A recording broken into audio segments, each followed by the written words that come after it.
इस फिल्म के साथ प्रोमीथियस सीरीज का अगला अध्याय शुरू होने जा रहा है। अगर आपने इस सीरीज के पिछले भाग नहीं देखे हैं तो पहले उन्हें देखिए, लिंक आपको डिस्क्रिप्शन में मिल जाएंगे। आइए अब देखते हैं प्रीडेटर। फिल्म शुरू होती है अंतरिक्ष में, जहां एक एलियन स्पेसशिप उड़ता हुआ पृथ्वी के करीब से गुजरता है। उसमें से एक स्पेस शटल निकलकर तेजी से पृथ्वी की ओर चल पड़ता है। फिर अमेरिका में कहीं समुद्र के किनारे एक मिलिट्री छावनी को दिखाया जाता है। उस छावनी में डच और उसके 5 एलीट कमांडोज की एक टीम हेलीकॉप्टर द्वारा वहां उतरते हैं। डच और उसके कमांडोज रिटायर्ड आर्मी सोल्जर्स थे और अब वे पैसों के बदले रेस्क्यू मिशन करते थे, जैसे कि आतंकवादियों या विद्रोहियों के कब्जे से हॉस्टेजेस को छुड़ाने के मिशन। डच वहां पर आर्मी के एक जनरल से मिलता है। जनरल उसे बताता है कि 18 घंटे पहले उस देश के एक कैबिनेट मंत्री और उनके दल को ले जा रहा एक हेलीकॉप्टर गायब हो गया है। जनरल उसे मैप में वो जगह दिखाता है जहां से हेलीकॉप्टर का सिग्नल गायब हुआ था। वो जगह यूएस बॉर्डर के उस पार थी। डच पूछता है कि कैबिनेट मंत्री बॉर्डर के पार इलीगली गया ही क्यों। इस पर जनरल कहता है कि ऐसा प्रतीत हो रहा है जैसे कैबिनेट मंत्री का हेलीकॉप्टर रास्ता भटक गया था और आर्मी को पूरा यकीन है कि कैबिनेट मंत्री और उनका दल इस वक्त गोरिल्ला यानी कि वहां के विद्रोहियों के कब्जे में है। इस पर डच जनरल से पूछता है कि वो ये मिशन आर्मी से क्यों नहीं करवा रही, आखिर उन्हें उसकी और उसके कमांडोज की जरूरत क्यों आन पड़ी। तभी अंदर के कमरे से अमेरिकी इंटेलिजेंस का एक एजेंट डिलन कहता है, क्योंकि डच सबसे बेस्ट कमांडो हैं। डच डिलन की ओर पलटता है। वे दोनों काफी जोश के साथ एक दूसरे से मिलते हैं। दरअसल वे दोनों एक समय के पुराने साथी थे और बाद में डिलन ने अमेरिकन इंटेलिजेंस ज्वाइन की। उनकी बातों से पता चलता है कि डच के कुछ उसूल हैं, जैसे कि वो सिर्फ रेस्क्यू मिशन ही लेता है और मर्सनरी मिशन यानी कि मरने मारने के मिशन से दूर ही रहता है। फिर डच उनसे पूछता है कि उन्हें क्या करना है। डिलन बताता है कि ये सिर्फ एक दिन का सिंपल मिशन है, गायब हुए हेलीकॉप्टर को ढूंढना है और वहां से कैबिनेट मंत्री और उसके दल के कदमों के निशानों को फॉलो करते हुए उन तक पहुंचकर उन्हें विद्रोहियों से बचा के जिंदा लेकर आना है। डिलन कहता है कि वो भी इस मिशन में डच और उनके कमांडोज की टीम के साथ जाएगा। एक बार जब डच अपना काम कर लेगा, उसके बाद डिलन वहां की स्थिति का जायजा लेकर कमान संभाल लेगा। फिर बिल्कुल सुबह डिलन, डच और उसके 5 कमांडोज की टीम मिशन पे निकल पड़ते हैं। आर्मी हेलीकॉप्टर्स घने जंगल में उन्हें उसी एरिया में उतार कर चले जाते हैं जहां कैबिनेट मंत्री का हेलीकॉप्टर गायब हुआ था और इस तरह वो खुफिया मिशन शुरू हो जाता है। घने जंगल में और आगे चलने पर उन्हें कैबिनेट मंत्री का हेलीकॉप्टर पेड़ के टहनियों के बीच फंसा नजर आ जाता है। डच की टीम का एक कमांडो और डिलन उस हेलीकॉप्टर के अंदर चढ़ते हैं। वो कमांडो आकर डच को बताता है कि दोनों पायलट को सिर में एक एक गोली मारी गई है और वो कोई मंत्री का हेलीकॉप्टर नहीं बल्कि एक अच्छा खासा जासूसी हेलीकॉप्टर है। तभी वहां डिलन आ जाता है। वो डच से पूछता है कि क्या विद्रोहियों के पैरों के निशान मिले। डच कहता है कि उसका एक कमांडो निशान खोज रहा है। फिर डच डिलन से कहता है कि इस हेलीकॉप्टर को हाईटेक मिसाइल द्वारा गिराया गया है। भला विद्रोहियों के पास हाईटेक मिसाइल कहां से आई। डिलन सिर्फ इतना कहता है कि आजकल विद्रोहियों के पास भी हाईटेक हथियार होने लगे हैं। तभी डच का कमांडो पैरों के निशान के बारे में जानकारी देता है कि वहां 12 विद्रोही आए थे और वो 12 विद्रोही हेलीकॉप्टर से 2 लोगों को अपने साथ लेकर चले गए हैं। लेकिन फिर 6 अमेरिकी सेना के जवान के जूते के निशान उन 12 विद्रोहियों के पीछे जाते हुए मिले हैं। डच डिलन से उन 6 अमेरिकी सेना के जवानों के जूते के निशान के बारे में पूछता है। इस पर डिलन कहता है कि वो इस बारे में कुछ नहीं जानता। वो लोग अंदर घने जंगल में बढ़ते जा रहे थे। तभी वहां एक कमांडो को घने पेड़ों के बीच बहुत से पक्षियों की आवाज सुनाई देती है। वो उस आवाज की ओर बढ़ता है और जैसे ही टहनियों को हटाता है तो सामने का मंजर देख उसका खून जम जाता है। वहां पेड़ों के बीच में 3 इंसानी लाशें टंगी हुई थी। उन लाशों को गिद्ध और कौवे नोच नोच कर खा रहे थे। उन लाशों की पूरी खाल उतरी हुई थी और अंदर के अंग निकले हुए थे। फिर वहीं नीचे उन्हें एक आईडी टैग पड़ा मिलता है। उस आईडी टैग पे एक अमेरिकी सैनिक का नाम और उसकी बटालियन का नाम छपा हुआ था। डच डिलन को किनारे ले जाकर पूछता है कि वो इन मरे हुए सैनिकों को जानता था। भला वो वहां जंगल के बीच में क्या कर रहे थे। इस पर डिलन कहता है कि उसे इसकी कोई जानकारी नहीं थी कि कोई आर्मी की टुकड़ी भी उनके अलावा उस क्षेत्र में मिशन पे है। कमांडोज को स्थिति की गंभीरता समझ आ जाती है। एक कमांडो एक पावरफुल मिनी गन को उसके कवर से आजाद कर लोड कर लेता है। फिर कुछ बहुत ही अजीब सा होता है। ऊपर पेड़ों के बीच कुछ था जो उन कमांडोज पर नजर रखे हुए था, और वो जो भी था वो बस कमांडोज की हीट सिग्नेचर को देख पा रहा था। उसकी दृष्टि इंसानों की तरह साफ नहीं थी। वो अनजान चीज ऊपर ही ऊपर पेड़ों के बीच होता हुआ उन सब के साथ साथ चल रहा था। अंततः वे लोग विद्रोहियों के अड्डे तक पहुंच जाते हैं। डच रेंगते हुए आगे बढ़ता है और दूरबीन से देखता है कि विद्रोही ने एक बंधक को गोली मार दी। फिर सारे कमांडोज अपनी अपनी पोजीशन ले लेते हैं। जब डच को इशारा मिल जाता है कि सभी ने अपनी पोजीशन ले ली है, तब वो धीरे से आगे बढ़ता है। वहां पर एक ट्रक से वाटर पंप चलाया जा रहा था। उस ट्रक को देखकर डच के दिमाग में एक तरकीब आती है। डच उसके कनेक्टिंग बेल्ट को अपने छुरे से काट देता है। फिर ट्रक में बॉम्ब फिट करके ट्रक को धक्का देकर नीचे छोड़ देता है। ट्रक दंदनाता हुआ विद्रोहियों के बीच जाकर जोरदार धमाके के साथ फूट पड़ता है। फिर शुरू होता है भारी गोलाबारी और धमाकों का सिलसिला। उसी बीच कुछ विद्रोही जो दरअसल रशियन थे हेलीकॉप्टर से भागने की कोशिश करते हैं, लेकिन डच उनके हेलीकॉप्टर पे गोली दाग कर उसे उड़ा देता है। मिनी गन भी अपना जलवा दिखा रही थी। तभी डच को उसके पीछे से कोई आता हुआ महसूस होता है। अपने बंदूक के एक वार से ही डच उसे धूल चटा देता है। वो उसे मारने ही वाला था कि अचानक वो देखता है कि वो तो एक लड़की है। फिर एक कमांडो डच को बताता है कि एक और बंधक भी मरी हुई हालत में मिला है। वो ये भी बताता है कि असल में वो कोई कैबिनेट मंत्री नहीं था, बल्कि अमेरिकी इंटेलिजेंस का ही एजेंट था। और तो और वो कोई विद्रोही अड्डा नहीं था, बल्कि रशियन आर्मी का अड्डा था जो किसी बड़ी कार्रवाई को अंजाम देने वाले थे। ये सुन डच गुस्से में डिलन से पूछता है कि उसने ये सब कैबिनेट मंत्री की झूठी कहानी क्यों गढ़ी। अब झूठ बोलने से कोई फायदा नहीं है। ये समझ आते ही डिलन सच बकना चालू करता है। डिलन कहता है कि 3 दिन में रशियन आर्मी बॉर्डर क्रॉस करके घुसपैठ करने वाली थी।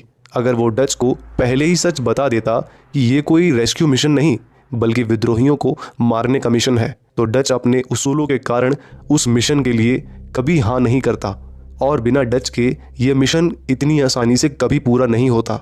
डिलन आगे बताता है कि अमेरिकी इंटेलिजेंस महीनों से उस रशियन कैंप की तलाश में था, और उसके अमेरिकी इंटेलिजेंस के लोग जब कैंप की छानबीन करने हेलीकॉप्टर से जा रहे थे, तब विद्रोहियों ने उनके हेलीकॉप्टर को मार गिराया। विद्रोहियों को रशियन आर्मी ने ही काम पर रखा हुआ था। और रही बात उन 6 अमेरिकी सैनिकों की, जिनमें से 3 की लाश पेड़ पे टंगी थी और 3 गायब हो चुके थे, उन्हें भी डच और उसके कमांडोज से पहले इसी मिशन पे भेजा था, पर उनसे संपर्क टूट गया था। इसलिए फिर डच और उसके कमांडोज को यह मिशन सौंपा गया। उसका और उसके कमांडोज का झूठ बोलकर इस्तेमाल किया गया है, ये जानकर डच को बहुत दुख होता है। तभी उसका एक कमांडो रेडियो में बेस कैंप से बात करके बताता है कि उनके आर्मी का हेलीकॉप्टर वहां से 2 मील दूर उन्हें पिक करने आ रहा है। कमांडोज जल्दी से उस क्षेत्र से निकलना चाहते थे क्योंकि उस पूरे क्षेत्र में विद्रोही फैले हुए थे। फिर डिलन उस पकड़ी गई विद्रोही लड़की को साथ लेकर डच और उसके कमांडोज के साथ वहां से हेलीकॉप्टर की ओर निकल पड़ता है। वो अनजान चीज पेड़ों से होती फिर से उनका पीछा करने लगती है। वो चीज हीट सिग्नेचर को ही देख पाता था, भले ही वो जलती हुई सिगार हो या फिर बिच्छू। वो कमांडोज की बातें और हंसी को रिकॉर्ड कर रहा था और उसकी टेक्नोलॉजी उनकी बातों को उसकी भाषा में ट्रांसलेट कर रही थी। टीम संभल संभल के आगे बढ़ती जा रही थी। आखिर वे लोग विद्रोहियों के क्षेत्र से गुजर रहे थे।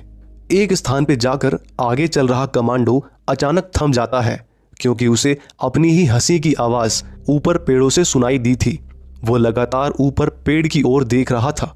दरअसल ये वाकई उस कमांडो की ही हंसने की आवाज थी जो उस चीज ने थोड़ी देर पहले रिकॉर्ड कर ली थी, और अब उस कमांडो के सामने ही उसी की हंसी की आवाज सुनाकर उसे भ्रमित कर रहा था। तभी वो लड़की अचानक से कमांडो को चकमा देकर भाग जाती है। एक कमांडो उसे पकड़ने उसके पीछे भागता है। एक जगह जाकर वो उसे धर दबोचता है। तभी एक पारदर्शी आकृति आकर उस कमांडो को फाड़कर अपने साथ ले जाती है। डच और उसके साथी जब वहां पहुंचते हैं तो उन्हें कमांडो की जगह झाड़ियों के पीछे उसके पेट के अंदर के अंग पड़े मिलते हैं।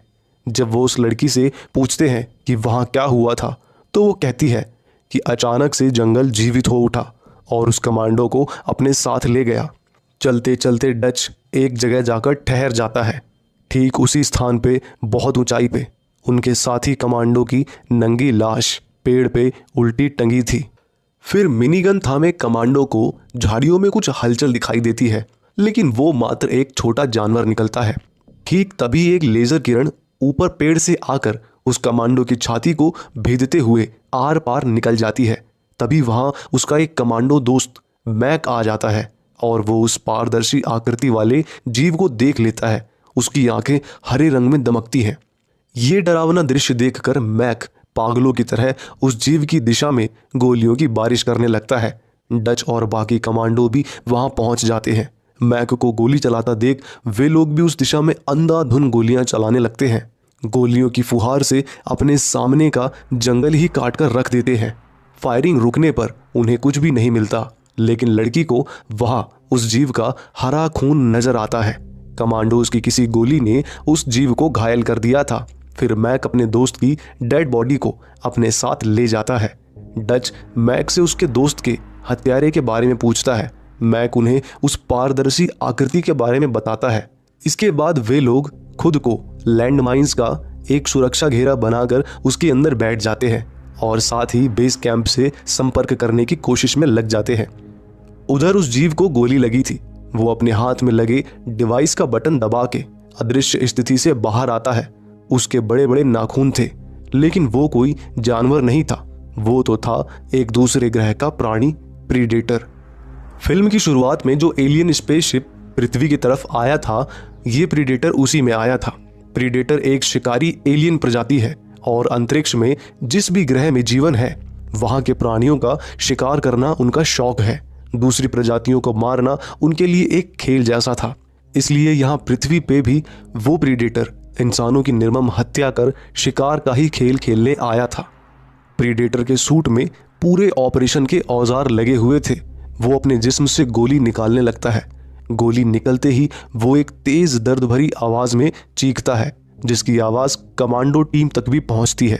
रात को कमांडो बेड़े में उस मरे हुए कमांडो की डेड बॉडी गायब हो चुकी थी। डच समझ जाता है कि वो जो भी था वो डेड बॉडी लेने ऊपर पेड़ के रास्ते से आया था, क्योंकि चारों ओर तो लैंड माइंस का सुरक्षा घेरा था।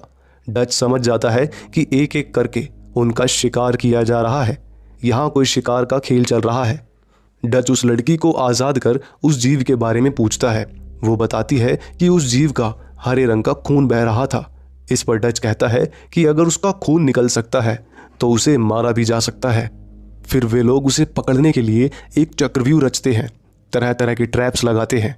फिर वे लोग प्रीडेटर की ताक में बैठ जाते हैं। वो लड़की डच को बताती है कि उसके गांव में पहले भी ऐसी अजीबोगरीब तरीके से मौतें हो चुकी हैं। ऐसा उसी साल होता था जिस साल बहुत गर्मी पड़ती थी, और इस साल भी बहुत ज़्यादा गर्मी पड़ी है। उसके गांव में ये माना जाता है कि वो अजीब सा दिखने वाला जीव इंसानों की खोपड़ी को ट्रॉफी की तरह रखता था। थोड़ी देर बाद ही डच जानबूझकर सुरक्षा घेरे से बाहर निकलता है प्रीडेटर को ललचाने के लिए। तभी प्रीडेटर उनके जाल में फंस जाता है, लेकिन वो खुद को आज़ाद कर भाग जाता है। लेकिन जाने से पहले वो अपना असली स्वरूप उन सबको दिखा जाता है।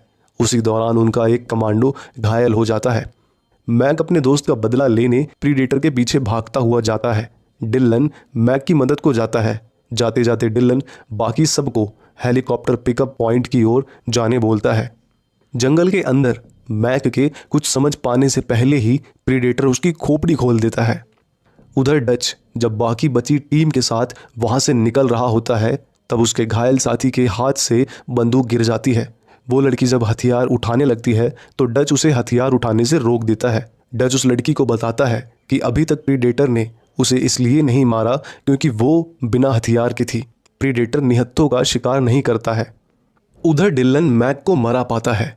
फिर जब डिलन का सामना प्रीडेटर से होता है तब प्रीडेटर उसे एक दर्दनाक मौत देता है। मरते हुए डिलन की चीख उसकी बची हुई टीम तक भी पहुंचती है। वो चीख सुन के एक और कमांडो प्रीडेटर को मारने वहीं रुक जाता है। डच उसे साथ चलने बोलता है, लेकिन वो एक नहीं सुनता। प्रीडेटर वहां प्रकट हो जाता है। फिर उसकी भी मरने की चीख डच और उसके साथी को सुनाई पड़ती है। फिर कुछ पल बाद ही प्रीडेटर उन पर भी हमला कर देता है। इस हमले में घायल कमांडो की मौत हो जाती है। डच लड़की को वहां से भागकर हेलीकॉप्टर पे पहुंचने बोलता है और वो भाग जाती है। इसके बाद जख्मी डच बेतहाशा जंगल के अंदर भागता है। प्रीडेटर भी शिकारी कुत्ते की तरह उसके पीछे पीछे भाग रहा था। भागते भागते डच अचानक काफी ऊंचाई से नीचे बहती नदी में गिर जाता है, लेकिन वो खुद को संभालते हुए तैरकर बाहर आ जाता है। बाहर आते वक्त उसका पूरा शरीर कीचड़ से सन गया था। वो थोड़ा दम लेने के लिए किनारे पे रुकता ही है कि तभी ऊपर से प्रीडेटर नदी में छलांग लगाकर तेजी से उसकी ओर आने लगता है। डच तुरंत ही वहीं एक पेड़ की जड़ के अंदर लेट जाता है। प्रीडेटर नदी से बाहर निकलता है और डच को ढूंढने लगता है, पर ये क्या, डच तो उसे नजर ही नहीं आ रहा था। वहीं एक चूहा उसे साफ साफ नजर आ रहा था। डच ये सब कुछ देख रहा था। फिर वो प्रीडेटर वहां से जंगल के अंदर चला जाता है। डच समझ जाता है कि कीचड़ में सने होने के कारण प्रीडेटर उसे देख नहीं पाया। वो भी अब प्रीडेटर के लिए अदृश्य था। अब शिकारी का शिकार करने का वक्त आ गया था। डच फिर प्रीडेटर के लिए ट्रैप बनाना शुरू करता है। वहीं दूसरी तरफ प्रीडेटर अपने शिकार किए कमांडोज और सैनिकों की खोपड़ी से खेल रहा था। उधर डच खुद पर कीचड़ का गाढ़ा लेप लगा लेता है और फिर पूरी तैयारी होने के बाद रात में डच बहुत जोर से चीख कर प्रीडेटर का ध्यान अपनी ओर आकर्षित करता है। डच की चीख पुकार सुनकर प्रीडेटर जाग जाता है। प्रीडेटर पेड़ों पे कूदता फांदता डच की ओर बढ़ने लगता है। वो अदृश्य अवस्था में ठीक डच के ऊपर से होता हुआ निकल जाता है, पर डच को देख नहीं पाता। डच उस पे बारूद वाले तीर से हमला करता है। प्रीडेटर बाल बाल बचता है। बदले में वो अपनी लेजर गन से इधर उधर लेजर दागने लगता है।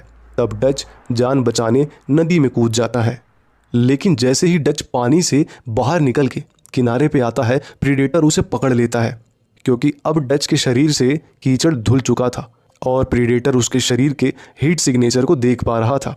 प्रीडेटर उसे पकड़कर पेड़ से चिपका देता है। डच की बहादुरी देखकर वो प्रभावित हो गया था।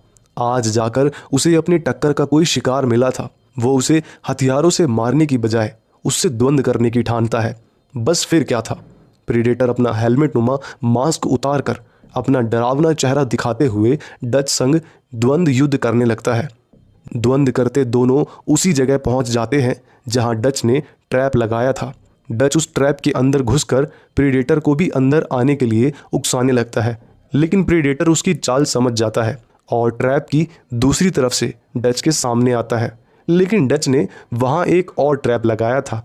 डच उस ट्रैप को एक्टिवेट कर देता है और एक बड़ा सा लकड़ा सीधे आकर प्रीडेटर के सिर पे गिर जाता है, लेकिन फिर भी प्रीडेटर मरता नहीं है।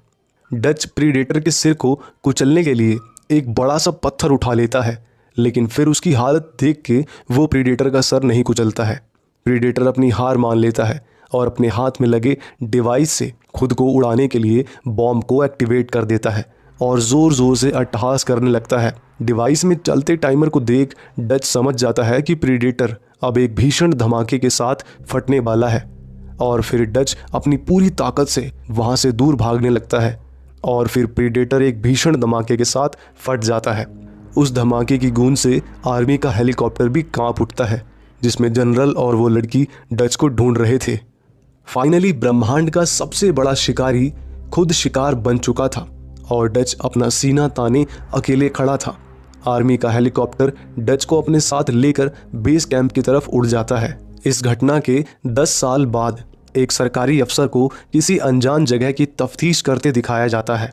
उस जगह दीवारों पर कई भयानक जीवों की खोपड़ियां टंगी हुई थी। ये यकीनन एक प्रीडेटर शिप था और वो खोपड़ियां प्रीडेटर द्वारा शिकार किए गए जीवों की खोपड़ियां थीं। तभी एक अफसर को वहां एक अजीब से आकार की खोपड़ी दिखाई देती है। वो एक एलियन की खोपड़ी थी और इसी के साथ ये फिल्म यहीं समाप्त हो जाती है।